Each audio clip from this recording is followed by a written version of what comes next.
ఇడ్లీ పిండి చూసారా, ఎప్పుడు కూడాను ఇలానే ఉంటుందండి. నా దగ్గర ఎప్పుడు కూడా పిండి ఇలానే కలుపుతాను. కరెక్ట్గా ఉంటుందన్నమాట. అంటే ఇందులోకి రవ్వ, మినప్పిండి అన్నీ కూడా పర్ఫెక్ట్గా సరిపోతాయి. ఇడ్లీ కూడా చాలా స్మూత్గా అయితే వస్తుంది. చూసారా, ఇలా జిగురు ఉండాలన్నమాట. పిండి ఇలా ఉంటేనే మనకి పిండి అనేది చాలా పర్ఫెక్ట్గా అయితే ఉంటుంది. ఇడ్లీ కూడా చాలా మృదువుగా అయితే వస్తాయి అన్నమాట. తెల్లగాను మళ్ళీ పూలా అయితే ఉంటుందండి. ఇంకా నా దగ్గర ఇలా ఉంటుంది కాబట్టి పిండి చాలామంది అయితే తీసుకువెళ్తారనమాట. నేను ఎప్పుడు కూడాను ఇలానే కలుపుతాను నీట్గాను. పిండి కూడా పర్ఫెక్ట్గా ఉంటుందండి.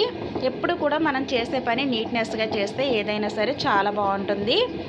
మనకి మంచి పేరు కూడా వస్తుందన్నమాట. ఇంకా నేను ఇంట్లో లోపల రూమ్లోనే పెట్టి రుబ్బుతాను కాబట్టి పిండి మొత్తం అంతా కూడా లోపలే ఉంటాయి.